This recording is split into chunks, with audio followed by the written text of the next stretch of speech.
بسم الله الرحمن الرحيم. الحمد لله رب العالمين، والعاقبة للمتقين، والصلاة والسلام على نبينا محمد وعلى آله وأصحابه أجمعين.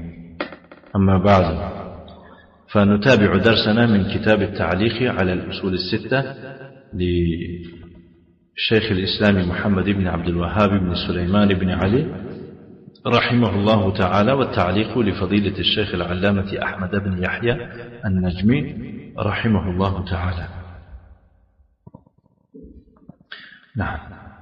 قال شيخ الإسلام: الأصل السادس رد الشبهة التي وضعها الشيطان في ترك القرآن والسنة واتباع الآراء والأهواء المتفرقة المختلفة، وهي أن القرآن والسنة لا يعرفهما إلا المجتهد المطلق، والمجتهد المطلق هو الموصوف بكذا وكذا، أوصافا لعلها لا توجد تامة في أبي بكر وعمر رضي الله عنهما، فإن لم يكن الإنسان كذلك فليعرض عنهما فرضا حتما لا شك ولا إشكال فيه. ومن طلب الهدى منهما فهو إما زنديق وإما مجنون لأجل صعوبة فهمهما.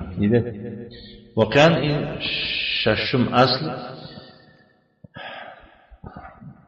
در حق اون کسانی که متعصبن قرآن و سنت دور میشن و تمام علوم هایی که و یا گرچنده که علم شریعت هم باشن دویم و سیم درجه هم به هوای سرگردان شده حیاتشون گذراندن، اما به علم اولین درجه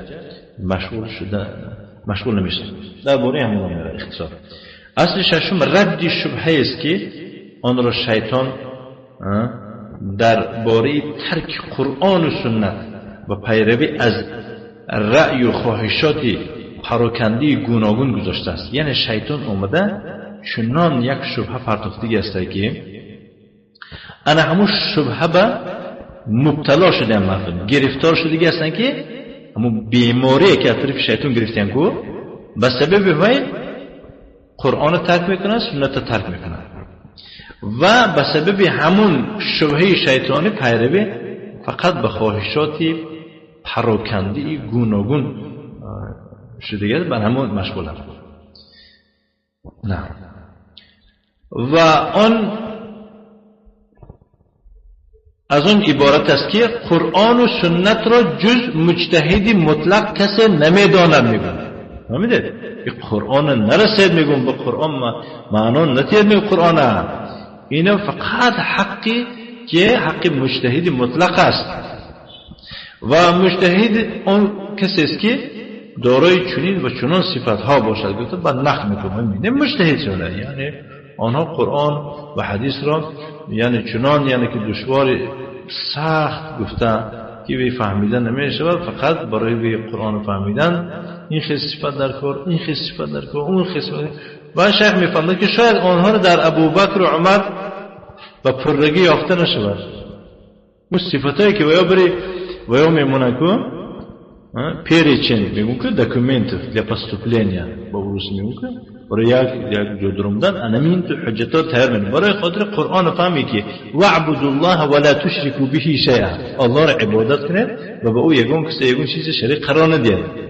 میگن نه نه نه این خیلی نگو، اینو نمیگه برای خاطر این آیت فهمیدن میگن این خیلی شدن نکنه، این خیلی شدن نکنه، این خیلی شدن نکنه. اما صفات اون صفاتای ور میگن اگر بینید در ابوبکر نیستن، ابوبکر بعد گوه که بگفتی ویا چی حال فهمیدگی نیستن مرده رفت رضی الله عنه. فهمیده؟ پس اگر انسان چنین نباشد همچون فرض حتمی است که از آن دور روی بگرداند. دیده؟ اگر میگویم خیلی مجتهد نباشی، مجتهد داره این خیلی صفتا نباشی، هر جا که به تو قرآن پیشنهاد میشه روبرو میشه، سنت روبرو میشه، باید تو رو گردونی، نگاه نکنید. تو لایقی فهمیدن این نیست. در این نه یگان شک است میگن و نه یگان اشکال، یعنی پرابلمش نیست. کسی هدایت را از آن دو جوید پس به خاطر دشوار فهمیدن آن دو او یا زندیق است و یا دیوانه است میگفتن. فهمیده؟ یعنی اجتهاد و به درجه اجتهادی رسیدگی نیست. و اگر بود که من قرآن و سنت میخوانم که یک چی فهمم بود دیگر میگم که دیوونش دیگر میگه. فهمیدید؟ نه. بعد چی گفته شیخ؟ فسبحان الله وبحمده كم بين الله سبحانه شرعا وقدرا خلقا وأمرا في رد هذه الشبهة الملعونة من وجوه شتى بلغت إلى حد الضروريات العامة ولكن أكثر الناس لا يعلمون. پاک الله راست و ستایش او راست. چقدر الله سبحانه در رد این شبهه های لعنت شده، هم در شرع و هم در قدر یا در تقدیر و هم در آفرینش و هم در امر از جهت های گوناگون بیان و روشنی فهم بیان و یعنی که روشنی فهموده است. یعنی الله تعالی بیان و روشنی کرده است که به حد ضروریات عامه رسیده است. یعنی الله تعالی همین خیل خوشرو فهماندگی است که هم عمومی است. برای خاطر به فهمیدن یگون اجتهادی زیادی در کار نیست، ولی بیشتری مردم نمیدونند. و سوره آسمان که لقد حق القول على اكثرهم فهم لا يؤمنون إنا جعلنا في أعناقهم أغلالا فهي إلى الأذقان فهم مقمحون وجعلنا من بين أيديهم سدا ومن خلفهم سدا فأغشيناهم فهم لا يبصرون وسواء عليهم أأنذرتهم أم لم تنذرهم لا يؤمنون إنما تنذر من اتبع الذكر وخشي الرحمن بالغيب فبشره بمغفرة وأجر كريم. واقعا ترجمه معنی است. واقعا سخن الله با بیشترشان تحقق یافته است، یعنی عذاب الله برایشان واجب شده است. دیگه معنا تحقق یافته واجب شده و ایمان نمی آورند و ما بر گردنهایشان تا منحها غولها نهادیم. غول معنی چه؟ کشم، رسمون،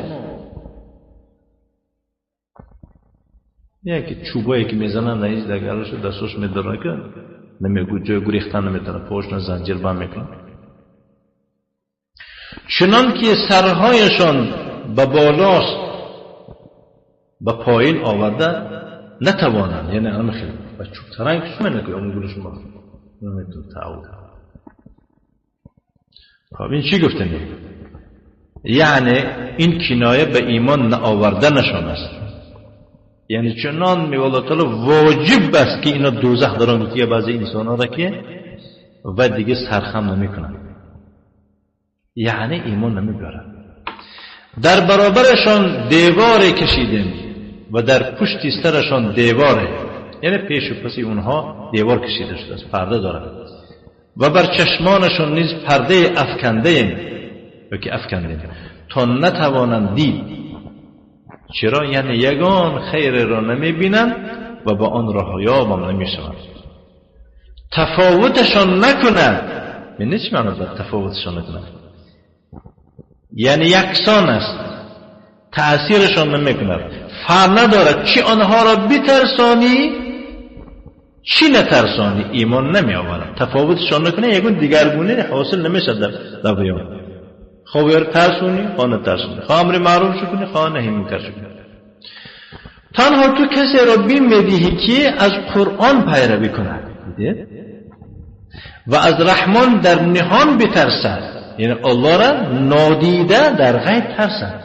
نمیگود که دیده، نمیگود. چنین کس را به آمرزش و مزد گرامی مژده بده. انا میخیل آدمی که نصیحت قبول میکنه، پند و نصیحت یعنی که قبول میکنه، انا می کسی تو خبری خوش بده. فهمیده؟ نه. آخره میفرما شیخ الاسلام والحمد لله رب العالمين وصلى الله على سيدنا محمد وعلى آله وصحبه وسلم تسليما كثيرا إلى يوم الدين. این از پایان این رساله، یعنی که آخر رساله همین است و تمام ستایش ها خاص برای الله است که پروردگار جهانیان است و الله درود بفرستد بر پیشوای ما محمد صلی الله علیه و آله و سلم و بر خاندان و صحابگانش و سلام بفرستد، سلامی بر زیاده را تا روزی جزا. اینکه سیدی نگفتن خوب ترش نگویی، نگفتن است سیدی نگفتن. نه. خب چی؟ الاصل السادس رد الشبهه. رد الشبهه است گفتیم. معلق شاگرد شیخ میفرماد که الشبهه كما ذكرها الجرجاني في كتاب التعريفات. الشبهه چیست؟ خیلی که درباره شبهه ذکر میکنه جرجانی در کتاب التعريفات. انها في الاصل هي ما لم يتيقن كونه حراما او حلالا. در اصل شبهه آن چی را میگن که یقین حاصل شدگی نیست یا که انق شدگی نیست، نه حرام بودنشو نه حلال بودن. این چی میگن؟ شبه و بینهما امور مشتبهات. نعم. وتطلق هنا ويراد بها جعل الباطل في صورة الحق.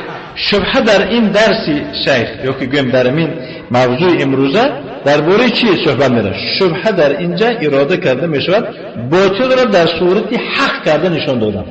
گفتن که قرآن نخوانه نگو ممکن نیست میگو. همین گپ چی؟ درسته؟ باطله، لیکن چنان آراستش میکنه که چی قرآن نخوانه بچی گزیت خونه میشه؟ گزیت میشه برای چی؟ این گزیت هم خطا کنی هیچ گم نداره. این قرآن کلام الله میگه. دیدید؟ باطله در صورتی چه؟ حق کرده نشان داده. و هذه حجت كل مبطل من شياطين الانس والجن. انا همین حجتی هر دروغگوی خواه از قبیل شیطانا باشد. یعنی این حجت است، شو حجتی تمام اهل باطل است از شیطانهای انسی و جنی. چونکه ان من الذنوب ما هي شهوات و منها ما هي شبهات.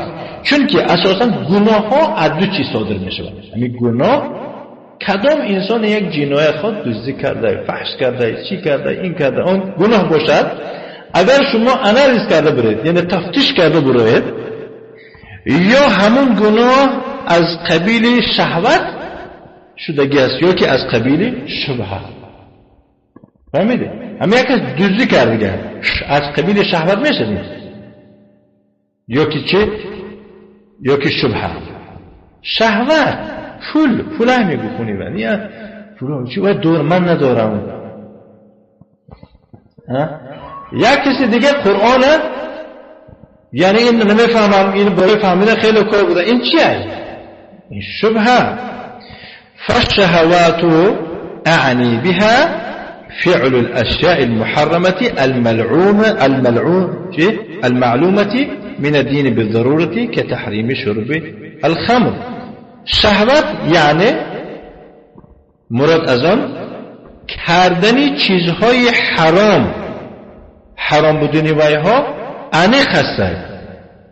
از کجا هم از دین به ضرورتی، یعنی در ضرورت، یعنی که ضرور هسته به حرام دونستن، مانند حرام بودن عرق نوشیدن و فعل زنا کردن و لیواتا یعنی که عملی قابل لوت و جا آوردن، او التهاون بالصلاة یا که نسبت نماز بی‌پرواگی کردن، او بغیر ذلك من المعاصی یا که غیر از این دیگه کارهای معصیت. و هی التي قال الله تعالی فيها. این همان معصیت‌های هستن که الله حق سبحانه و تعالی شهوت ها ده. اینو شهوت میگه. الله تعالی درباره همینها میفرماد که فخلف من بعدهم خلف، یعنی از عاقبی بایها پس از ایشان یک خلف آمد، یعنی که یک نسل آمد که اضاعوا الصلاة، نماز از وقتش ضایع کردن، حقوق نماز پایمال کردن و تبعوا الشهوات و از پسی چی شهوت رفتن. هم خلاصه یعنی غوطور شدن در معصیت و در لذت فرو رفتن. فسوف یلقون غیا، زود است که ایشان به هلاکت و به عذاب گرفتار شوند. الا من تاب، جز کسانی که توبه بکنند و آمنه و ایمان بیاورند و عمل صالحا و عمل صالح بکنند فاولئک یدخلون الجنه، ایشان به جنت می‌روند ولا یظلمون شیئا، یگان چیز یعنی که ویها را یگان ذره ویها را چیز ظلم کرده نمی‌شود. و اما شبهاتی، اون چیز بود اینا در شهوت بود. و اما شبهات فهي التي يوردها اعداء الدين على بعض المسلمين، شبهه ها اینا چیزایی هستن که دشمنان دین از بیرون بالای مسلمان ها میپرتابند، یعنی می آموزن اول اسلام بعد چی آیات متشابه و چیزهای شبهه آور، جایی که جای نازکی مسلمان ها را گرفته به سر مسلمان ها میپرتند. برای چی؟ لتزیین باطلهم من بدع، برای خاطر زینت دادن باطلشونه از نمود بدعت ها و کفریات، یعنی خطای برای مسلمان ها تسبیح می‌برند. فهمیدید؟ خطای یگان دین الهی ندارد، مردم خطای بت پرستی، صورت پرستی همیه، هوای گوه که خدمت کرده تسبیح ها می‌بینید نیست که مدین چینه خطای هم برمونده که این با کم چه تسبیح سبحان الله سبحان الله، لیکن بدعت هست. فهمیدید؟ همین بدعت و دشمنان دین نظم میدونن. انا بس شما در اینجا خسته گفت که این در اسلام بدعت است میگوید، به مقابل شما تمام صوفی های جهان برمیخیزن، بعد حتمی است که خطای ها ویرش کنن طرفداری کنن. امروز میبینید آخه شیخ الاسلام محمد بن عبدالوهاب تمام صوفی های جهان بد میبینه، از جمله امریکا هم بدش میبینه. برای چی؟ زیرا که در عقیده نزدیک آخه امریکای صوفی ها، امریکای یعنی که شیعه ها همه یک آخه در عقیده. فهمیدی شده؟ در هیچ عقلی انسان یعنی که طوره نمیگیرد در یک چیزی که خیلی بود است که ضد شیخ الاسلام هم صوفی ها هم یهود هم نصرانی هست. معلوم است که این دعوت اگر جاری شود چیز صوفی ها عدس میدن، چیز یعنی که شیعه ها عدس میدن، همچنین این یهود و نصرانی هم چه چیز عدس میدن میخواه و کفریات یعنی چیزای کفرشونه زینت میدن او بغیر ذالک. مولد پیغمبر میشه سال ماه تولد پیغمبر علیه السلام میشه، میبینید که از کارابگاه های از صورت ها از زینت ها استفاده میبرن کفر بغیر ذالک من دیگه با دیگه معصیت هایی که دون ذالک با از اینا کمتر و زیادتر. و القاء المتشابه من القول على بعض المسلمین، یعنی چیزهای متشابه، سخنهای متشابه شبهدار احتمال داره به سر بعضی مسلمان ها میپردن لیقعوا فیما دعوا الیه من الضلال.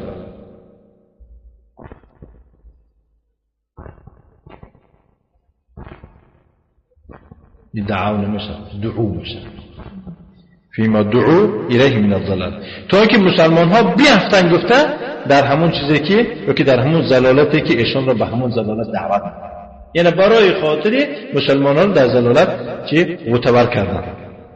دل على ما قلناه من الحذر من الشبهات التي يلقيها اعداء الاسلام على بعض المسلمين. نعم ما ورد في سننه في مسند الامام احمد، یعنی دلالت میکنه به آن چیزی که ما گفتیم. چی گفتیم؟ یعنی احتیاط کردن از شبهه هایی که وایها را دشمنای اسلامی پرتایند برای سری، یعنی که بعضی مسلمان ها آن چیزی که آمده در مسند امام احمد و سنن ابی داود و لفظ از آن ابو داود است به اسناد صحیح، به اسناد درست آمده که صححه الالبانی، شیخ البانی و درستش کرده رحمه الله در مشكلة المصابيح. من حديث عمران بن حسين يحدث كي نختم عمران بن حسين يفرمي قف قال رسول الله صلى الله عليه وآله وسلم في غمرة رسول الله صلى الله عليه وسلم يفرمي من سمع بالدجال فلينع عنه.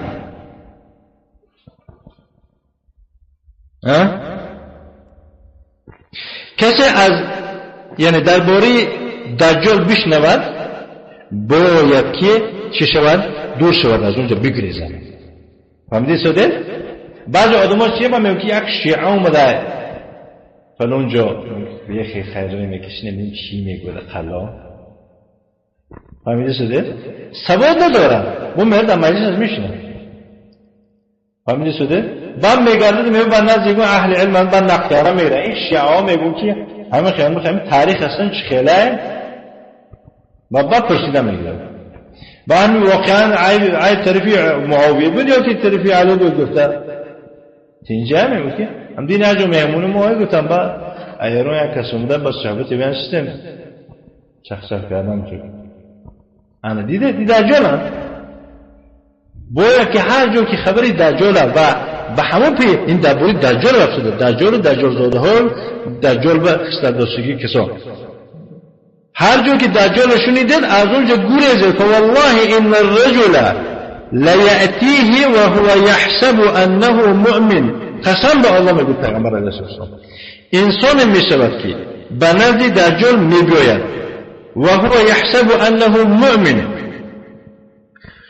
دجال برای چنان امر معروف و چنان قال میگوید که گمان میکنه که من مؤمنم. خیلی دجال میگه و اول خبر شنید که چی؟ دجال گفته فکر کردم ما چه دجال چه شاخدار بوده دمدار بوده میگه میرن و میگوید که همین خیلی گپای زیبا برون سر دهنش کف برون شده و میگه مؤمنم میگه انا چه که امروز میگه اشیاء احتیاط کنه احتیاط بکنه میگه نمیخوند و یه روز به یک شیعه ها که واخر میکنه من میگه سبحان الله میگه این ترک سلام کرده مگه اپی سلفی ها رو گرفتیم از شیعه ها وقتی همونشین نشتن اینا ماشاءالله فقط گپ میزنن از باری پیغمبر از باری نبیرای پیغمبر یه حدیث بوده در بخاری گفته فهمیدی زده اول شنید که دجال پیش اشرف میگه که این مؤمن بوده اول شنید شیعه رافضی شنید و پیش اشرف میگه واقعا سنت احترام میکرد که همینا بوده نه این ملای ما به سواد میگه با ملاست فهمیدی سدید انا پیغمبر صلی الله علیه و میگه که دجال کسی شنود نرود خودش با چی قهرمان گرفته با مقابلی نرود میگه قسم به الله انسان میشود که به نزد او میآید و هو یحسب انه مؤمن گمان میکند که وای مؤمن است فیتبعه دیده از پسش میرود فهمیدی سدید در صفی در ارمش داخل میشه در صفی شیطان دجال میدرد مما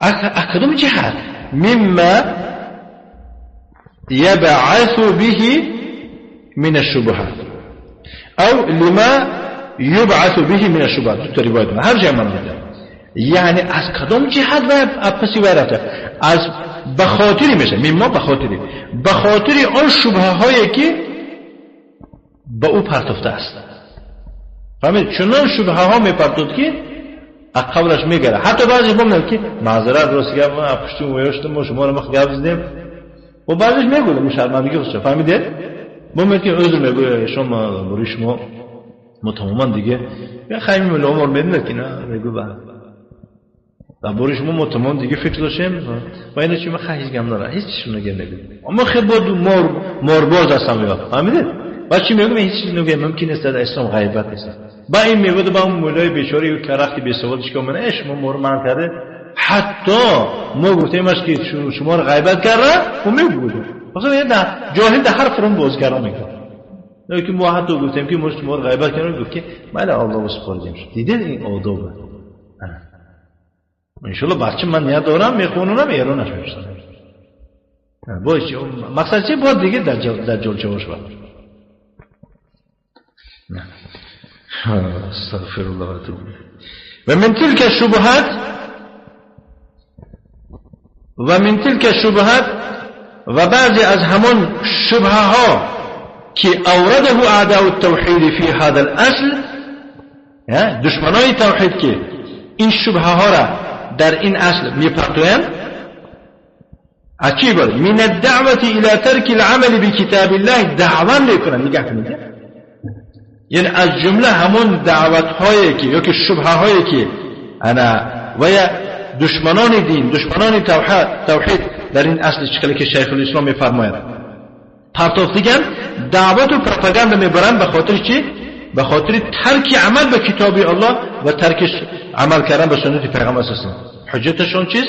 میگن که بحجت ان القرآن و السنة لا يعرفهما ولا يفهمهما الا المجتهد المطلق. در بخارا همین بود، فهمیده؟ در بخارا 7 سال 8 سال 20 سال میخونه، فقط منطق میخونه،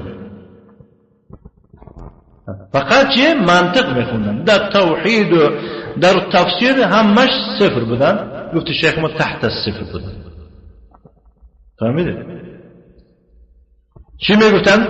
میگفتن حجتشان این بود که قرآن و سنت هیچ که نمیداند. آخه پروگرامی بخارا رو یهود تشکیل کرده، مدارسش بتون یهودی تشکیل میکنن و قرآن و سنت لا یعرفهما ولا یفهمهما. قرآن و سنت هیچ که نمیفهمد مگر مجتهدی مطلق آزاد. كما سيبين بطلان مقالتهم چه؟ بطلان مقالتهم هذه شيخنا أحمد ابن يحيى النجمي حفظه الله تعالى ورعاه. الله أعلم. چه خیلی که میگه باطل بدون سخنی گپش همین سخنشون شیخ ما شیخ احمد ابن یحیی النجمی میفرماد، یعنی که در حال در تعلیق به چیکار مهنت روشنی میاندازد، دروغ بدون ایمان. فهمیدید نه؟ صلى الله وسلم على نبينا محمد وعلى آله وأصحابه وسلم تسليما مزيدا، وجزاكم الله خيرا كثيرا وبارك الله فيكم.